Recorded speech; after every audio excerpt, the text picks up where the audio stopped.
Gave my mom and her husband a book about infidelity on their anniversary, and now the fallout's tearing our fragile relationship apart. I'm a 16-year-old guy, and I really do love my mom, even after everything that's happened. But 6 years ago, when I was 10, she had an affair and left my dad and me. It turned our world upside down. I tried visiting her as much as I could, and every time I showed up, she lit up with this happiness. But the truth was, I absolutely hated her new family, her new husband, their daughters. They always felt like strangers invading what used to be my life. Being around them just hurt too much. So eventually, I just stopped visiting her as often. We rarely saw each other after that, just for birthdays or big events, never really connecting like before. She always wanted us to be close again, kept trying to reach out, but I just couldn't do it. I wanted nothing to do with her new husband. So, I kept my distance. Then came February 20th. My dad had to go out of town for business until the 12th, and my grandparents were off in Italy, visiting relatives and stuck there. I had nowhere else to go. My mom jumped at the opportunity to have me stay over with her. She was so eager, so hopeful. I wasn't thrilled, but I didn't have a choice. And, of course, it just happened to be her anniversary with her husband that weekend. Perfect timing, right? From the second I stepped into that house, it was clear I didn't fit in. All I wanted to do was hide out in my room, drowning in homework, or escape the house completely by meeting up with friends. Anything to avoid those family activities, because seeing her so touchy-feely and perfect with her husband and their daughters just made something in me ache. The morning before her anniversary, she came into my room and tried to snuggle up to me, like she used to before she left us. Like she thought we could just turn back the clock. But all it did was make me angry. We can't pretend things are the same. I just froze, pretending to be asleep the whole time, curled up and unmoving until she left. And once she was gone, I broke down. I cried, and all this bitterness bubbled up inside me, and I felt so resentful. My mom majored in literature, so when it came time to get her an anniversary gift, the idea just hit me. I picked up a copy of Anna Karenina. If you know the story, you get the sting. It's about a woman who leaves her husband and son for her lover. I never read the book, but I watched the movie with my girlfriend and honestly hated it. It felt like a pointed message, but I couldn't help myself. Sunday rolled around, and their anniversary party got underway. Everyone seemed to be having a great time, except me. Gifts were passed around, and when it was my turn, I handed over my present. My mom opened it and just stared, stunned. All she could manage was a quiet, "Thanks." The party fizzled out not long after. That night, I heard her crying, really loud crying from her bedroom. I couldn't help it, I listened in. She kept saying things about the book and about me, while her husband was trying to comfort her, shushing her, trying to calm her down. The next morning at breakfast, she'd already left for work before I got up. Her husband didn't hold back. He cornered me and flat out called me an asshole, among other things, just for giving them that book. Now, days have passed and my mom barely talks to me. And I can't shake this gnawing feeling. I know I hurt her, made her cry. Part of me feels so terrible for that. But another part of me doesn't want to be in that house. She knows I don't. So I keep asking myself, was I really that awful? Or am I just lost, trying to make sense of how I fit into her new life? Update 1.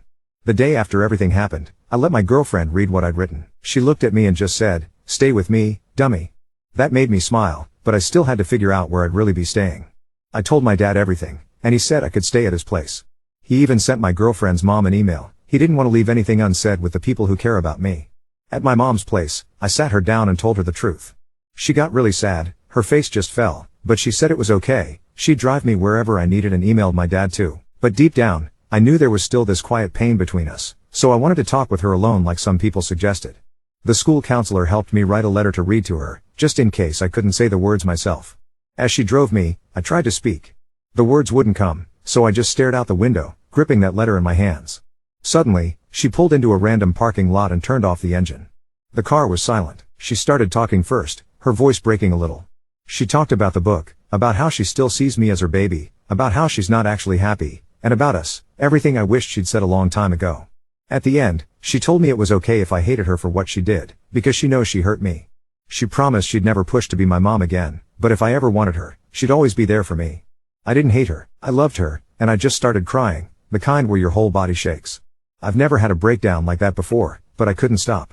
She gently helped me out of the front seat and into the back, cradled me in her arms, let me sob it out.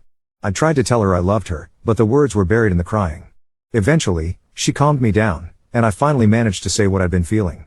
I told her I want her to be my mom, but I can't stand her husband. I said I didn't want anything bad to happen to her, that I didn't want to train to hit her like I'd thought when I was angry. I even told her about the time she tried to cuddle me and how I feel bad now, knowing it's never going to happen again, because I'm never going back to her house. She told me she knew I was awake that night and mad at her.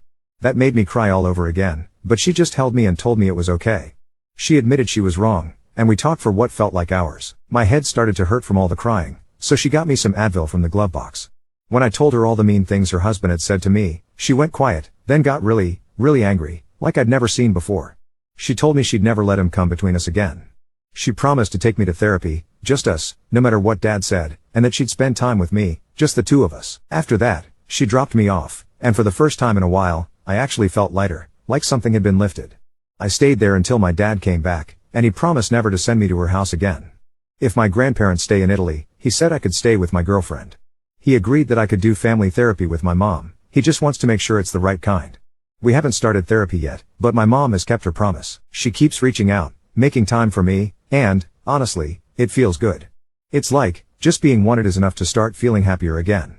Update 2. I've been going to therapy with my mom every Friday, and on Saturdays and Sundays, we hang out, just the two of us. That first weekend together, she took me to see Batman, and the day after, we went to Boston Pizza. Since then, we've mostly gone on walks and hikes, or even just shopping, but honestly, I like that. It gives us so much time to talk. We also FaceTime every single day. It honestly feels like I finally have my mom back, and that's all I ever really wanted. What's wild is that the way we hug now, it actually feels real, like we're both really there, holding each other, not just going through the motions. Before, hugging felt more like a routine, something I did because I was supposed to. Now, though, it's special in a way I didn't expect. I don't know, I just feel so much happier than before. Even my girlfriend noticed and said I seem happier lately. Therapy has been a lot stranger than I thought it would be. Before our first session, my dad spent about half an hour grilling the psychologist, interrogating her before letting my mom and me go in. That first appointment was focused on a book and why it made my mom cry, and everything kind of spiraled from there. In the later sessions, I find myself crying a lot. My mom always brings me a bottle of Gatorade, almost like she expects it now. She ends up crying too, but she always tries to hide it. The therapist asked her about that, and she said she hides it because she doesn't want her crying to influence what I'm saying or how I'm feeling. I'm still not comfortable with going alone, even though both the therapist and my mom have suggested it. My mom said she'll keep bringing me and is also planning to start going on her own, but I'm just not ready for that yet.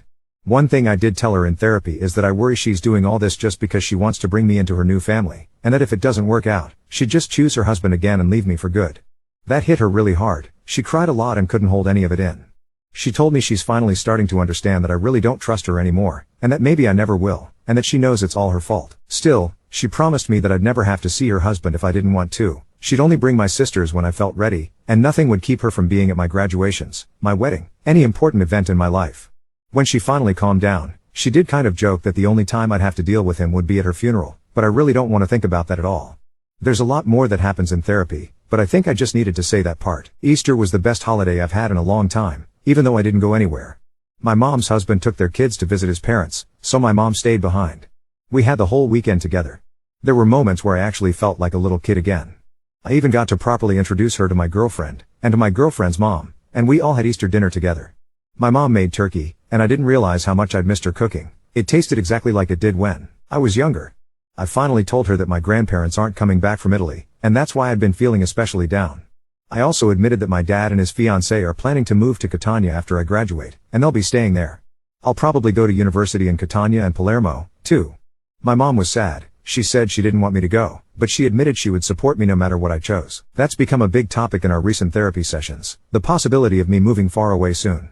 On Mother's Day, her husband took his kids to see their grandparents again, and my mom and I already had plans to go to a restaurant called Cactus Club together. I didn't know if my stepsisters would be spending the day with her, so I suggested she bring them so they wouldn't feel left out. I don't really know the girls that well, but it still felt good. My mom brought her camera, she hates phone cameras, and asked the waitress to take a photo of all of us at the end. I had a copy taken on my phone too, so I could send the pictures to her. That's where things stand right now. A lot has changed, and a lot is still uncertain, but I genuinely feel like I have my mom back, and every day, that means more to me than I can explain. Update 3. My exams are finally over, and now it's summer break. The best part? I got into AP English. My teacher already handed out 2 lists of books for us to read over the summer so we can be prepared. On one list, there are classics like Wuthering Heights, The Great Gatsby, Moby Dick, and Frankenstein, and he made it clear that we absolutely need to work through those because we'll have to choose 2 for essays and assignments. Then there's this massive second list, just packed with books he recommends to get us even more prepared. I spotted Anna Karenina on there. My girlfriend noticed too, and she joked about how it's a good thing I already bought that one. Since my mom knows all these books inside and out, I handed her both lists before our therapy session. She said she'd take me to Indigo or some second-hand bookstores to look for the best versions, especially because a few of them are translations. Having her help meant a lot to me, especially because I don't feel comfortable attending therapy sessions on my own, yet. I just can't imagine speaking up if she's not there beside me. She's encouraging me to try a session alone, but I'm not ready. She's even done a few alone over Teams, but if I end up crying without her in the room, I know I won't want the therapist to comfort me, and if I do therapy at home, I really don't want my dad or his fiancée noticing me upset and asking what's wrong. Dad still doesn't like that I go to therapy. Anyway, he actually blew up at his fiancée because when her niece and nephew move in, she plans to send them to therapy too. He's against the idea. They can't speak English well, and he's terrified it'll end up like it did for him, being forced into sessions as a kid and not being able to communicate. That argument got heated and I got pulled into it, so much so that my mom was called and she threatened to take legal action about custody to make it clear I was still going to therapy no matter what. Dad apologized to me afterward and said he'll try to be more supportive and work through his fear about it. After that, my mom went out and bought me copies of The Great Gatsby, Moby Dick, and Frankenstein, saying that Wuthering Heights would probably bore me. For the bigger reading list, she also found The Count of Monte Cristo, A Tale of Two Cities, Great Expectations, and Catch-22. She gave me back the copy of Anna Karenina that I'd given her, explaining that she thought it might help me understand why getting that book hurt her so much, but she promised that if reading it becomes too much, I can give it right back to her. I think I'll try it. I saw the movie. How bad can it be? On top of everything, my mom said she wants to take me on a trip in August. She pointed out that if I really do end up moving to Italy next summer with everyone, this might be our only chance for a real vacation together. I'm not sure if I want to go, honestly, but if it matters that much to her, maybe I should. Part of me is just scared her husband might show up, even though she promised he won't. I guess that's where things stand for now. Update 4. Didn't think I'd be writing so soon, but sometimes I just need to put things down, and today is one of those days. I've officially started tackling the dreaded summer reading list. I picked up Frankenstein first because I was honestly the most excited for it, and wow, it absolutely lived up to my expectations. I felt a surprising amount of sympathy for Frankenstein himself, even though his actions had such devastating fallout. His selfishness set off a chain where his brother's nanny, and his wife all ended up dead, and none of them deserved it. Calling him a modern Prometheus really fits. He's striving for something beyond himself but can't quite be a hero, especially living in a world so much less mythic than Prometheus's. I watched the Robert De Niro film adaptation with my girlfriend, which was good in its own right, but nothing compares to the book. After that, The Great Gatsby came next. I liked it, but it just didn't hit me the way Frankenstein did. Now I'm wading my way through Moby Dick. As for Anna Karenina, I managed to get through the first part, and to be honest, I already like the book more than the movie adaptation. What really threw me off is that Anna isn't even the main character at first. It's this guy named Levin, and he's definitely fascinating. He's a farmer with a sharp mind, always lost in thought, and that makes him feel vividly real, even when his dialogue and inner monologues come across as stylized in ways no one would actually talk or think in real life. What truly shocked me about Anna Karenina was how modern it seemed at times. Sure, there are little touches that remind you it's the past, like telegrams or the ritual of receiving guests, or the way they describe lighting a fireplace. But then suddenly they talk about everyday things that make it feel eerily current. Working in an office, Levin toiling away on the farm, skating at a public rink, grabbing coffee in the morning, or just going to a diner and placing an order like it's any time, any city. Obviously, all the main characters are dripping with privilege. Some are connected to the emperor himself, but it makes me think 1800s Russian aristocracy is oddly similar to modern upper-class life, just with a lot fewer rights for women. But when it comes to Anna's parts, I find I just don't like them, and I really can't stand Vronsky, the guy Anna leaves her family for in the movie. Every time I picture him, I immediately see that annoying actor from the film, and it drives me insane. He's always so bland in every role and just inexplicably everywhere. Vronsky as a character is awful, hanging out at brothels, stringing along Kitty, the girl Levin loves, just so he can sleep with her, faking affection for his mother who's honestly a disaster, and then the second he meets Anna and hears about how much she adores her son, he decides he has to have her. The lack of depth in his character is infuriating. He's written as if he isn't even supposed to be a real person. The scene where Anna and Vronsky dance is bizarre. It's shown entirely from Kitty's perspective, capturing her humiliation while simultaneously letting us watch Anna and Vronsky fall for each other. But after that, the chapters flip to Anna's perspective, and suddenly there's no real explanation for why they acted the way they did, just an assumption that Anna is drawn to him but feels ashamed, and Vronsky is in love. And the worst part? Anna tells him no twice after the ball and Vronsky just bulldozes through, refusing to back down. At school, we get lectures all the time about how girls don't want guys who don't respect their boundaries, but the way Tolstoy writes it, Anna is almost supposed to fall for him because of it. It kills me. And then everything changes for Anna. Meeting Vronsky seems to alter her view of her son, even though deep down, her son is the most precious thing she has. And Anna's husband, he isn't some cartoon villain. He's just sarcastic, not unfaithful, trusts Anna. As far as I can tell, the author insists they love each other. I got into a real argument with my mom about Levin being the main character. She insisted that if I say that, I have to acknowledge that Kitty is just as important, and that eventually, I'll come to see why the story needed her perspective and how Anna's choices affect her. Mom said if Tolstoy wrote The Ball from Kitty's Eyes, it was because Anna would have been too complex to write at that stage, and he wanted readers to invent the reasons for their feelings themselves. We ended up dragging that argument into therapy because it got so heated. She just wouldn't accept that I don't think Tolstoy is that great a writer, at least so far. My therapist said I was projecting people from my real life onto book characters, and that only led us down the usual path, talking about my dad and how resistant he is to my therapy. Meanwhile, life at home got a lot more complicated. My dad's fiancée's niece and nephew moved in a few days before Canada Day, and it's definitely been odd getting used to having them around. They love the Canada Day parade, but they're generally pretty quiet and get upset easily. Sometimes Julia, my dad's fiancée, has to sleep with them both just to calm them down. I'm really trying to be friendly, letting them play on my PlayStation, playing poker or basketball together, but honestly, I think they prefer my girlfriend. I suspect they think she's famous or something. It doesn't help that they don't really know English yet, even though they've been seeing a tutor, and our conversations in Italian are a mess because their accent throws me off half the time, and when they slip into Sicilian, I am completely lost. I brought them up in therapy once and could tell right away that my mom felt sad about it. I guess it's because I hardly know her partner's kids, so I haven't really mentioned them since then. Therapy itself has gotten even weirder. My dad made Julia promise that the kids wouldn't go to therapy alone, and he honestly seemed shaken by the whole thing. He gets anxious every time they go. There have been some heated arguments between him and Julia over it, and sometimes she even ropes in my grandparents for backup. Lately, he gives me these really tight hugs whenever I go to my sessions with my mom or come back, always asking how much longer I need to keep up the appointments, if I can stop soon. One time, I swear he was crying when I got home. He tried to hide it, but I saw. My mom told me to let her know right away if he ever tries to talk me out of going again. And now, the biggest issue on my mind. My mom is taking 2 weeks off work at the start of August and really wants to go away together, just us, one last vacation before she gets busy preparing for the new school year. She talked a lot about us going to Kelowna or Kamloops, kept saying over and over that her husband wouldn't tag along, and I got the sense she really needed this. But at the same time, Julia is heading back to Italy the first week of August to deal with her sister's will, and she asked me to come with her. She promised to show me around the University of Palermo and the University of Catania and even introduced the idea of meeting with advisors there. Plus, I'd finally get to see my grandparents again. When I mentioned this to my mom, she looked heartbroken. She said she'd really hoped I'd stay so we could have one last trip. She kept repeating it in different ways all weekend. I genuinely don't want to let her down, but I also really want to see my grandparents. Sometimes it feels like I'm living two separate lives. I know I rambled on way longer than I meant to, but if anyone has advice on what I should do, go with my mom or go with Julia, I could seriously use another perspective. I want to start by saying, if you're out there, I hope you know the conversations we had truly helped me. Now, I need to come clean about a few things I lied about in my older posts, probably because I wanted to sound cooler than I actually was. For instance, I once claimed I couldn't understand my stepmom's niece and nephew when they spoke Italian, but that wasn't true at all. The only trouble I had was when they spoke Sicilian, which is an entirely different beast. Looking back at those old posts, there's also this recurring theme where I kept insisting I never spoke to my mom's husband, that I gave him the cold shoulder all the time. That was another lie, something I made up because I wanted to seem tough or rebellious. Reading it again now honestly just makes me cringe. The real truth is that he was always friendly to me, and it was me who acted like a jerk because I resented him for taking my mom and forcing me to spend time around him when all I really wanted was her. The only time he was ever truly mean was when he called me an asshole for giving my mom that book.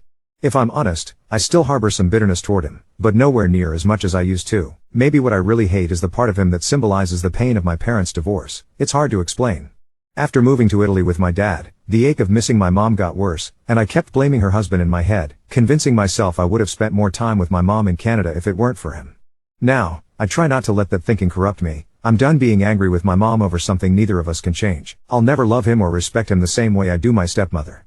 Still, regardless of my feelings, he loves my mom, he honestly makes her happy, and she loves him too. That is something I can't deny. I realize, too, that I wrote about crying badly a few times, but the truth is I cried way more than I ever confessed.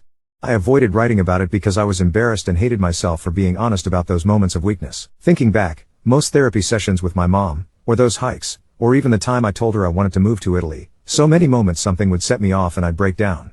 Here, though, I twisted those memories and made it seem like I was calm and collected, hiding how raw it really was. There was another thing. I described not wanting to go on a vacation with my mom, claiming I wanted to check out Italian universities with my stepmom instead. The truth? I desperately wanted to go with my mom. In fact, I did, and it turned out to be one of the best trips of my life. Why I pretended otherwise, I can't even remember. Life has gotten a lot better since. I have a plan for my future. I'm not angry and bitter all the time or depressed. My dad and my stepmom are officially married now, and I've never seen him this happy. I absolutely love university. It's so much better than regular school, and at times, it really feels like the best thing ever. My Sicilian is still terrible, but everyone speaks Italian, so it doesn't even matter. The reason all these thoughts started swirling again is because my mom and her husband had another baby in August. I flew in a day after she got home from the hospital and stayed until I absolutely had to go. On my last night back in Canada, my girlfriend came over to visit my mom. Yeah, the same girlfriend I've had since way back when. Even with an ocean between us, we've somehow made it work. She took a photo with my new baby sister and sent it to me. When I woke up and saw it, it just brought everything back, and I felt like I needed to get these thoughts out. Looking back on the very first post, I realized I spent so much time blaming the lack of alone time with my mom on my sisters or her husband always being there. At that time, it seemed like I hadn't really seen her in forever, but that just wasn't true. I didn't bother to try and understand how difficult it was for my mom to be away from my sisters, especially when they were so little. And it took her a long time, maybe too long, to understand how much I needed time alone with her, but she kept trying until she finally got it. I appreciate that so much now. It's clear now, the person I was back then expected perfection from my mom, even if I wouldn't have been satisfied by it. I remember the guilt I felt for making her cry over that stupid book, and people pointed it out to me over and over. There's still a lingering guilt inside, but I've learned to forgive myself, just as I've learned to forgive her for not being perfect. If only I hadn't been so angry and sad. If only I hadn't worked so hard to resist enjoying time with her just because her husband and my sisters were around. I wish I had realized sooner that sharing happy times, even if he was present, didn't mean I'd forgiven or forgotten everything. And I wish I'd seen all the ways my mom tried to be a better mom after the divorce, tried to make up for breaking apart our family. I wish I'd known it was okay to be angry and act out because none of what happened was my fault. Maybe then, I could have realized what I truly wanted before so much time passed, because being upset didn't solve anything, it only hurt me, and my mom saw that, and it hurt her too. Now, my relationship with my mom is so much better. I love spending time with her, no strings attached, because I never want to carry regrets anymore. When I move back to Canada for my master's, I plan to stay with her. I want her back in my daily life. I want to eat her cooking, watch TV with her, just be a family again. And this time, it'll be different and better, because I truly want it. If I can give anyone advice, it's this: if you can make amends for your regrets, go ahead and do it.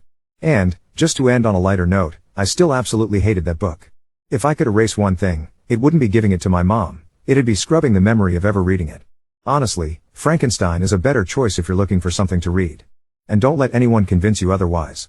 Update 5. I didn't plan to write another thing for a while, but then Wednesday morning my phone buzzed with a message from my mom that just said, "Call me when you wake up.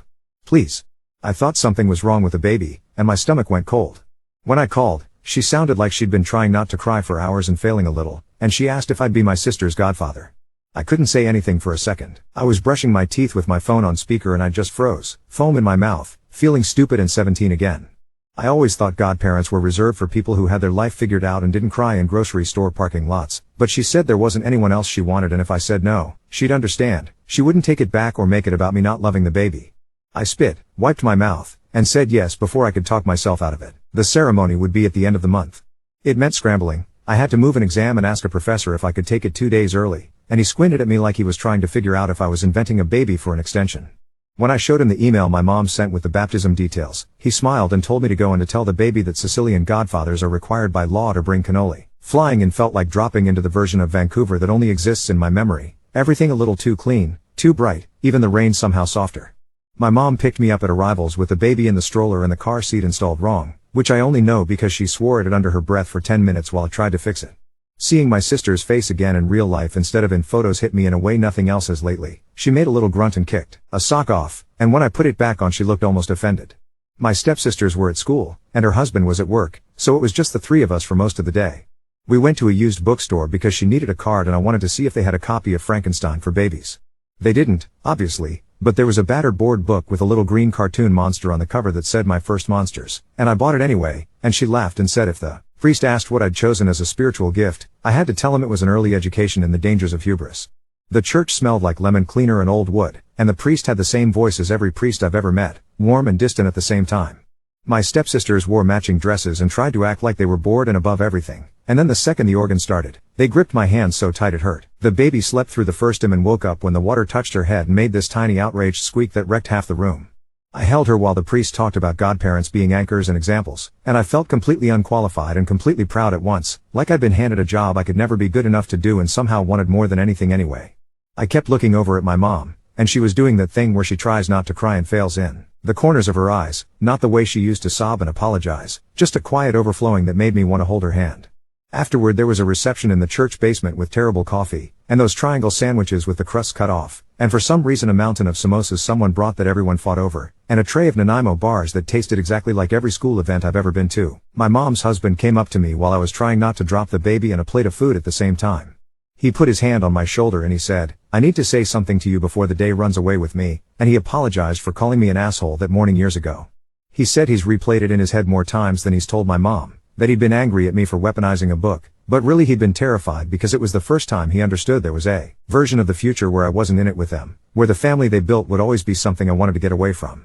He said he didn't know how to carry his own guilt and hers too, so he picked the ugliest thing and threw it at me. It didn't feel like he was asking me to absolve him. It felt like he was finally putting down a weight he should have put down a long time ago. I told him I had spent years looking at him like a person-shaped neon sign that said everything you lost, and if it had been me on the other side, I would have hated me too. Then the baby hiccuped so hard she looked offended again, and we both started laughing, and that was somehow the end of that conversation and the start of something else. He asked if I'd like to come by one afternoon while I was in town, just us and the kids, my mom at work, no agenda, and I surprised myself by wanting to say yes. I'm not going to bleach the next part to make myself look cooler. When my mom made her little thank you speech, because she can't not make a speech, she turned to me and said she'd never expected to get this back, not like this, not with me choosing it in front of everyone. I cried. It was ugly crying, ridiculous crying, and she cried too, and in a church basement full of folding chairs and fluorescent lights we had this quiet, private moment where she mouthed thank you at me like she was saying I love you for the first time. I carried my sister around after that until my arms hurt. At some point she fell asleep on my chest and I found a windowsill and sat down and let her sweat through my shirt and it didn't bother me at all. One of my stepsisters leaned her head on my shoulder and whispered, "Are you going to come back for school?" And I didn't know how to answer, so I told her that I was trying to figure out a way to be here more. When we got back to my mom's house that night, she put the baby down and went to shower, and I took the time to sit at the kitchen table and try to catch up on a reading for one of my seminars. My phone buzzed. It was an email from my department with the subject line Mobilità Internazionale, placement offer, UBC. I thought I was imagining things. We'd talked about exchange applications as a someday kind of thing, something for my master's, something safer, but the coordinator had found a spot for me this winter at UBC, and all I had to do was confirm by the end of the week. I read it 3 times and then ran down the hall and knocked on the bathroom door like I was 5. My mom opened it with a towel around her hair, and I showed her my phone and she covered her mouth with her hand and then she grabbed my shoulders and shook me like she was trying to wake me up, the way she used to when I overslept for school. "If you want to," she kept saying, "if you want to, if you want to," like there was any version where I didn't want to. We stood in the hallway for a long time, both of us wet in different ways, the bathroom steaming behind her, the email glowing on my screen, and I realized that for the first time since I left, the idea of home wasn't only in one place. I said yes.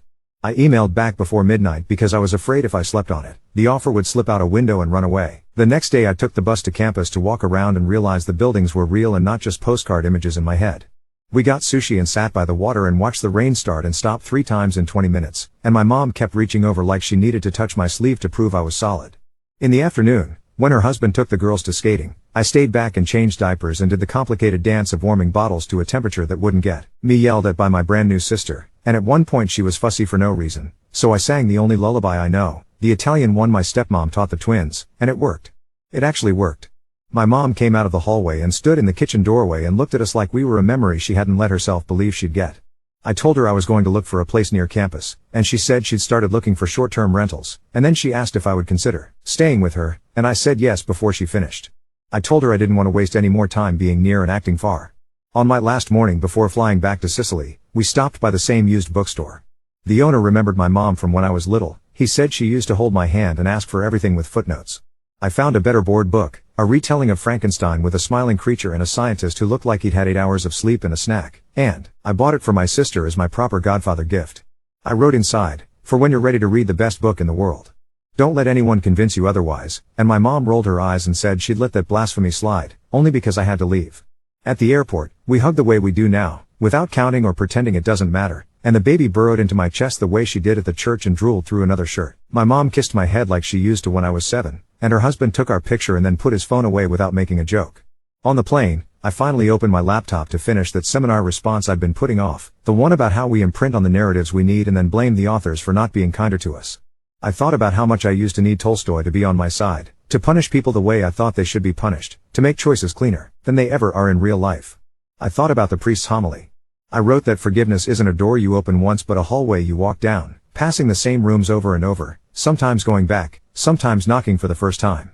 It felt corny as hell typing it, but when I landed and turned my phone on, my mom had sent me a picture of the baby with the monster book, her fist on the cover like she was claiming it, and I didn't care how corny it sounded anymore. I'm coming back in January for the exchange. I'm going to sleep in the room at my mom's that still has the little paint flecks from when I was 10 and we tried to make it look like a galaxy. I'm going to be a godfather who actually shows up. And even if it rains every day, even if I hate my classes, even if my Sicilian starts leaking out of both ears because I'm swapping it for English and my girlfriend has to correct me over video calls because I stop using the subjunctive again, I get to be here. That feels insane and perfect and exactly the right kind of terrifying.